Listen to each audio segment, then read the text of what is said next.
తరిమేస్తున్నాడు. అరణ్యం అనగా అర్థం సొంత కొడుకే తరిమేస్తున్నాడు, సొంత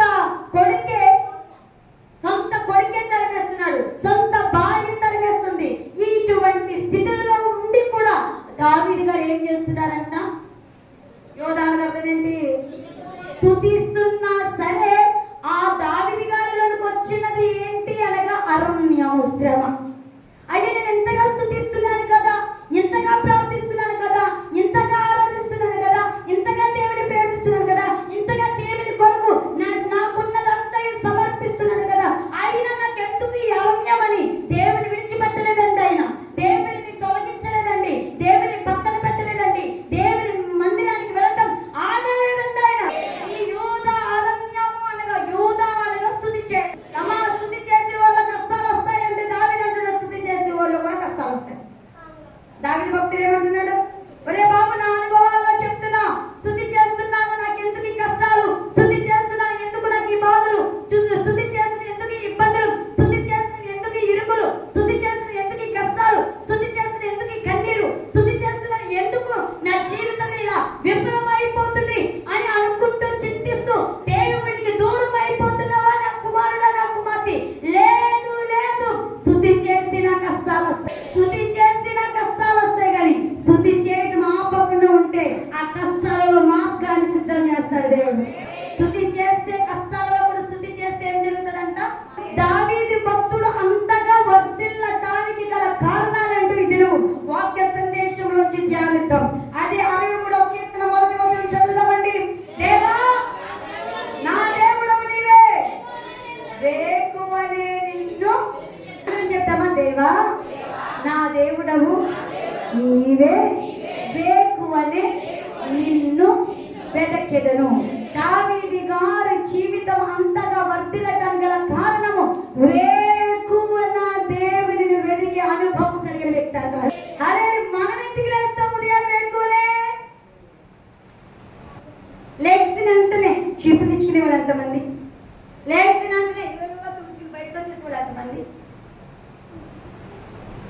కానీ దావీదు భక్తుడు అంటున్నారు, నేను ఇంతగా వర్ధిల్లటానికి గల కారణం నా జీవితంలో మొదటి అనుభవం ఏంటో చెప్పమంటారా? వేకువనే లేస్తాను. వేకువనే ఎందుకు లేస్తానో తెలుసా? దేశాన్ని పరిపాలించడానికో, ప్రజలతో మాట్లాడటానికో, ఏవేవో పనులు చేయడానికో, పరుగున లోకాల్లోకి వెళ్ళిపోవటానికో, పరుగున పనులు వెళ్ళిపోవటానికో, పరుగున ఇంట్లో చక్క పెట్టుకోవటానికో, పరుగున రాజ్యంలో ఉన్న అవసరం ఏంటో తెలుసుకోవడానికి కాదు వేకువనే లేవటం. వేకువనే ఎందుకు లేగుతానంటే నా దేవుని వెతకటానికి, దేవుని ప్రభావాన్ని వెతకటానికి, దేవుని మహిమను వెతకటానికి, దేవుని సన్నిధిని వెతకటానికి, దేవుని ముఖ దర్శనం చేయడానికి వేకువనే లేస్తానంటున్నానండి. చాలా మంది, కొంతమంది ఊళ్ళందరికీ వేకువనే లేచిపోతారు, కొంతమంది పనికి వెళ్ళడానికి వేకువనే లేచిపోతారు. కానీ దావీదు భక్తుడు మహారాజా ఇంటి కూడా ఆయన అంటున్నాడు, నేను వేకువనే లేచేది లోకము పని పాటలు కాదు, లోకంలో రాజ్యం చేయడానికి కాదు, లోకంలో కుటుంబాన్ని చూసుకుంటానికి కాదు, లేవగానే నా బిడ్డనో భార్యనో భర్తనో లేకపోతే నా కుటుంబంలో నా లక్కు అదృష్టమైన వారు చూడటానికి కాదు. నేను వేకువనే ఎందుకు లేస్తారో తెలుసా? నా దేవునితో మాట్లాడటానికి లేస్తా, నా దేవునితో సహవాసం చేయడానికి లేస్తా, నా దేవుని పాదాల దగ్గర కూర్చోటానికి లేస్తా. నేను నా దేవుని పాదాల దగ్గర నా దేవుని సహవాసం చేస్తుండగా నా దేవుని ప్రభావాన్ని నేను చూస్తాను. వేకువన ప్రార్థన చేస్తున్న నా ప్రియమైన పిల్లలారా, దేవుడు మీకు ఒక వాగ్దానం ఇస్తున్నారు. ఆయన ప్రభావాన్ని మీకు చూపించబోతున్నారు, ఆయన మహిమను మీకు చూపించబోతున్నారు, ఆయన కృపతో మిమ్మల్ని మీ కుటుంబాన్ని నింపబోతున్నారు. వేకువన ఏ కుటుంబంలో మర్ర వినబడతాదో ఆ కుటుంబంపై దేవుని కృప వస్తుందంటే, కృప రాగానే ఏం జరుగుతుందంటే కీర్తన గ్రంథం 108 చివరి భాగంలో ఉంటది. వేకువనే లేచి ఆయనను వెతికితేనంట సోర కార్యాలు చేయగలమంటండి, మహా గొప్ప కార్యాలు చేయగలమంటండి. వేకువనే లేచి యేసు ప్రభువు ప్రార్థన చేసుకుని తండ్రి దగ్గర విజ్ఞాపన చేసి ప్రభావం పొందిన తర్వాత ప్రజలలోకి వెళ్ళగానే గొప్ప గొప్ప కార్యాలు చేసిన రీతిగా నువ్వు వేకువనే ప్రార్థన చేసుకుంటే నీ జీవితంలో, నీ కుటుంబంలో కూడా అద్భుతమైన కార్యాలు చేసి నిన్ను వర్ధిల్లింపచేస్తానని దేవుడు వాగ్దానం చేస్తున్నాడు. మొదటగా దావీదు అనుభవం ఏంటండి? వేకువనే లేచి ఎన్ని గంటల వాక్యం చేస్తున్నారు? వేకువనే లేచి నీ వ్యాపారము ఆశీర్వదించబడి వ్యాపారంలో దేవుని కృప ఉండాలంటే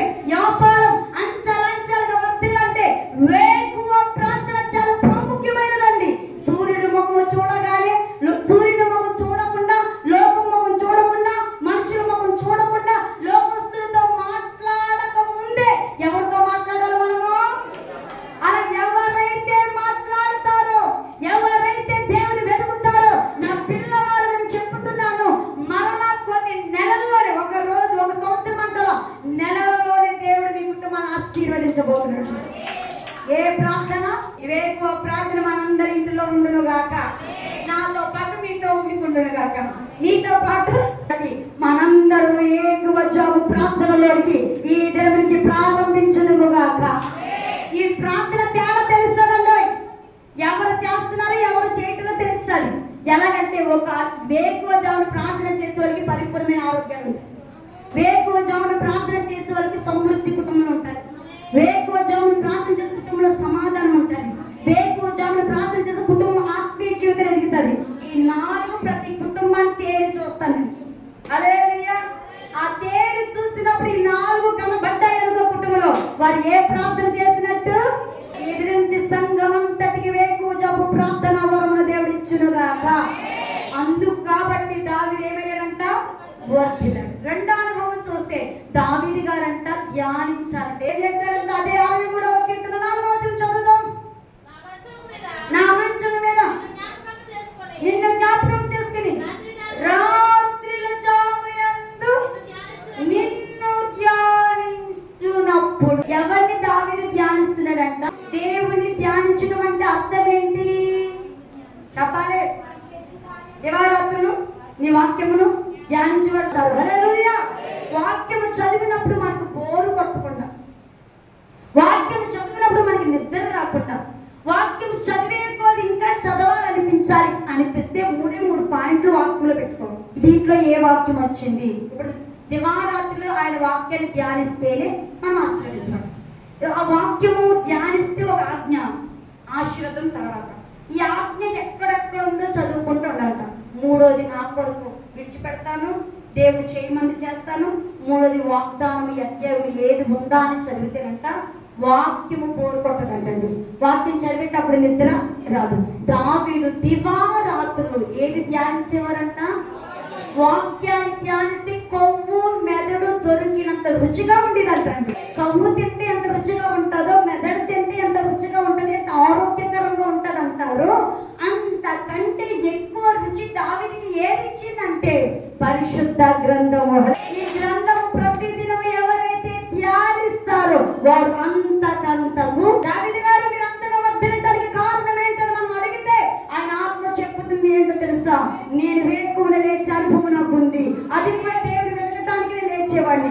రెండో అనుభవం ఏంటంటే నేను ధర్మశాస్త్రాన్ని చదివే అనుభవం ఉంది. నా దేవుడిని ప్రతిరూపమును చూస్తున్నా. 3వ అనుభవం చూస్తే కనుక అదే కీర్తనలో ఉంది. నా జీవిత కాలం అంతాయు నేను ఆయనను స్తుతిస్తాను. ఏం చేయాలంట? 6వ వచనం ఏం చేయాలంట?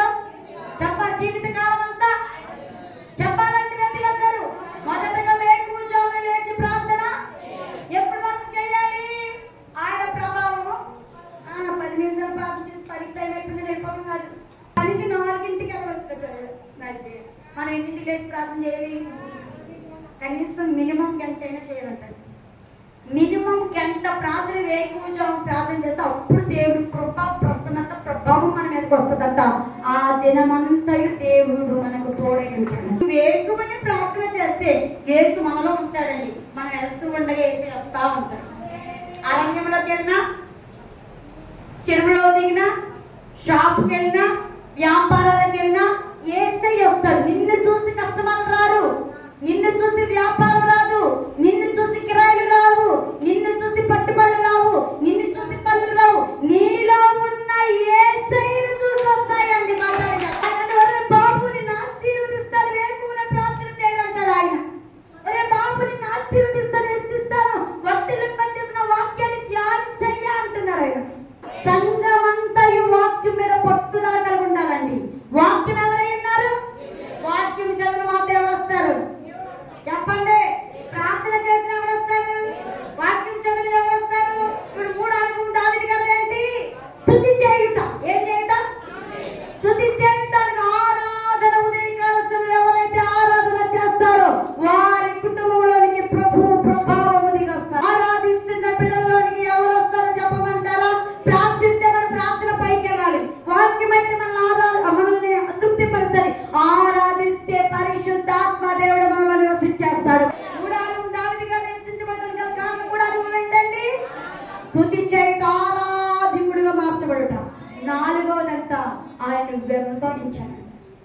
వెంబడించాడు. అదే చదవండి 63వ కీర్తన అయిపోయింది. నా ప్రాణము నిన్ను అంటే అంటుకోవాలంట, హత్తుకోవాలంట. దావీదు అంటున్నాడు, నేను వేకువని లేచి ప్రార్థించి దేవుని వాక్యము ధ్యానించి దేవుని స్తుతిస్తుండగా దేవుని హత్తేసుకున్నాను. ఇప్పుడు హత్తుకున్నాను కాబట్టి ఆయన వెంబడించడం మానలేదు. అరమ్యమైన మానలేదు, కష్టమైన మానలేదు, వ్యాధైన మానలేదు, నా కొడుకు నన్ను తరిమిన మానలేదు, నా భార్య నన్ను విడిచిపెట్టేనా మానలేదు. ఎన్ని శ్రమలు వచ్చిన నేను నా దేవుని హత్తుకున్నాను కాబట్టి నా దేవుని వెంబడిస్తూనే. దావీదు అంటున్నాడు, పాలున్నా లేకపోయినా, మనుషులున్నా లేకపోయినా, కరువున్నా, కాటకమున్నా, సమృద్ధి ఉన్నా, ఆరోగ్యమున్నా, బలహీనతున్నా, ఎవరున్నా లేకపోయినా దేవునితో నా ప్రాణం అంటుపడతారు. దేవునికి కట్టిందంటే దేహమే దేవునికి దగ్గర అయింది, కానీ ఏది దగ్గర అవ్వలేదు. ఇంకా ప్రాణమే కనుక దగ్గర అయింది అనుకోండి, ఆయన్ని అసలు విడిచిపెట్టే ప్రసక్తే ఉండదు. అంత పెంటలా అనిపిస్తారు, అంత నిష్ప్రయోజనంగా కనిపిస్తారు. దేవుడుంటే చాలు అనిపించే అంతగా ఉంటారు. దావీదు అంటున్నారు, నా కష్టములైన, బాధలైన, శ్రమలైన, ఇబ్బందులైన, ఇరుకులైన, క్షేమమున్న, సమృద్ధుల, ధనమున్న, బలమున్న, నన్ను ద్వేషించే వాళ్ళున్నా, ప్రేమించే వాళ్ళున్నా, నా ప్రాణము మాత్రం మారలేదు. ఆయన అత్తుకుని ఉన్నది, ఆయనతోనే వెంబడిస్తూ ఉంది. దేవుడు వెంబడించుంటే ఎట్లా చెప్పమంటారా? సొంత కొడుకేనంటండి అభిషేకము దావీదుని తరుగుతుంటే తిరిగి కొట్టగల బలం ఉందండి దావీదుకి, చంపేసే బలం ఉందండి దావీదుకి, సైన్యం ఉందండి దావీదుకి. ఇంకా ఒక్క మాట రాజు ఆజ్ఞ విడుదల చేస్తే అభిషేకం ముక్కలైపోతాడండి. కానీ అంతగా దూషించిన, అంతగా శపిస్తూ, అంతగా రాజ్యం లాక్కోలని పన్నాగాలు పంటుంటే తన గర్భాలు పుట్టిన కొడుకు దావీదు అంటవరే ఆ కొండకు పారిపోదవరండి రానండి. చెప్పులు లేకుండా వెళ్ళిపోయాడండి కొండ. ఒక మాట కూడా తన కొడుకుని ఏమనలేదంటండి. ఒక మాట కూడా తన కొడుకు పక్కకి వెళ్ళి తన కొడుకుని చెరిపేస్తున్న మనుషులు కూడా అనలేదంటండి. కొండకు పారిపోయాడంట. కొండ అన్న కాడకు ఉంటది ప్రభువును ఆరాధించే స్థలం అని ఉంటది ఒక చోట. అక్కడికి వెళ్ళి అయ్యా ఔషలో హృదయాన్ని చెరిపి వేస్తున్న అహితోపేలు ఆలోచనలని చెడగొట్టండి ప్రభు, మార్చండి. ఇప్పుడు నా కొడుకుని కదయ్య మార్చేది, నా కొడుకుని చెరిపేస్తున్న మనుషుల హృదయాలను మార్చండి, నా బిడ్డను చెరిపేస్తున్న ఆ మనుషుల ఆలోచనలు మార్చనని దావీదంటే ఎదురు మాట మాట్లాడకుండా పారిపోయాడు. ఇదండి దేవుడు వెంబడించడం. దేవుడు యుద్ధం చేయడానికి రెడీ అవుతే గనక ఏ మనుషులు ఆగలేరు. మనమైతే ఒక మాటతో తిట్టేసి పక్కన పెట్టేస్తాం, కానీ మనం మౌనంగా ఉండి దేవుడికి అప్పచెప్పామనుకో, దేవుడు యుద్ధం చేస్తాడంటే అసామస్యగా యుద్ధం చేయడం, తన పిల్లల పక్కగా యుద్ధం చేస్తూ స్టార్ట్ చేస్తాడంటే గనక రూపు రేఖలు లేకుండా చేస్తాడు. ఆ అవకాశం మనం ఇస్తాలా? కంగారు పడి మనం మాట్లాడతాం, కంగారు పడి మనం దెబ్బలాడేస్తాం, కంగారు పడి మనము దూషించేస్తాం, కంగారు పడి నువ్వెంతంటే నేను ఎంత అంటాం. కానీ దేవునికి ఆత్మీయ పిల్లలు మౌనంగా ఉండి మనము దేవుని సన్నిధిలో ప్రార్థన చేసి వారిని దేవుడికి అప్పచెప్తే గనక దేవుడే మన పక్షంగా వారితో యుద్ధం చేస్తాం. అంటి కట్టి వెంబడించుట. ఏం చేయబట్టి? ద్రాక్షావల్లిని నేను, తీగలు మీరు నాతో అంత కట్టబడితేనే ఫలిస్తారు, లేకపోతే నరికి వేయి అగ్నిలో కాల్చి వేయబడతారు. ఇప్పుడు అంత కట్టే అనుభవం కట్టే చేదు వేర్లు కూడా మధురమైన వేర్లుగా మార్చబడతాయి, చెప్పించబడిన వేర్లు కూడా ఆశ్చర్యకరమైన వేర్లుగా మార్చబడతాయి. తర్వాత తీపి వేరులోనికి పులుపు వేర్లు వెళ్ళినా సరే అవి తీపి వేరులుగా మార్చబడుతుంది. ఎంత ఖచ్చితమో నీవు దేవుడితో అంత కట్టబడితే నీ జీవితం కూడా అదే ఆశీర్వాదకరంగా, తీపికరముగా నా దేవుడు వర్ధిల్లింపచేయునుగాక. దావీదా, నువ్వు వర్ధిల్లడానికి గల కారణం ఏంటయ్యా అంటే మొదట దావీదు గారు ఏం చెప్తారు? వేకువనే, రెండవది, మూడవది స్తుతించుట, నాలుగవది వెంబడించుట. చెప్ప దేవుని హత్తుకుని పరిశుద్ధత కలిగి వెంబడిస్తే దేవుడు అంటున్నాడు 2 సమూయేలు 5:10 దావీదు అంతకంతకు వర్ధిల్లెను, సైన్యములకు అధిపతియగు యెహోవా అతనికి. దావీదు అంతకంతకు వర్ధిల్లెను. ఎందుకు వర్ధిల్లాడు దావీదు చెప్పండి? వేకువన లేచి ప్రార్థించాడు. రెండోది ఎందుకు వర్ధిల్లాడు? మూడోది ఎందుకు వర్ధిల్లాడు? నాలుగోది ఎందుకు వర్ధిల్లాడు? హత్తుకుని వెంబడించాడు కాబట్టి దావీదు వర్ధిల్లాడు. వర్ధిల్లటానికి గల కారణం ఏంటో చెప్పమంటారా? ఈ లక్షణాలు, ఈ ఆఖరి మాటల్లో పాటించాలంటే వర్ధిల్లటానికి గల కారణం జీవము కలిగిన యెహోవా తోడై ఉన్నాడంట. హల్లెలూయా. నువ్వు వర్ధిల్లాలంటే ఎవరు తోడై ఉండాలి? దేవుడు తోడై ఉంటేనే వర్ధిల్లుతావు. దేవుడు తోడై ఉండాలంటే ప్రార్థించాలి, దేవుడు తోడై ఉంటే వాక్యం ధ్యానించాలి, దేవుడు తోడై ఉండాలంటే స్తుతించాలి, ఆరాధన చేయాలి. దేవుడు తోడై ఉంటే హత్తుకుని వెంబడిస్తే దేవుడు మనకు తోడై ఉంటాడంట, మన వర్ధిల్లింపజేస్తాడంట. అటువంటి కృప పరిశుద్ధాత్మ దేవుడు మనందరికి దయచేయునుగాక.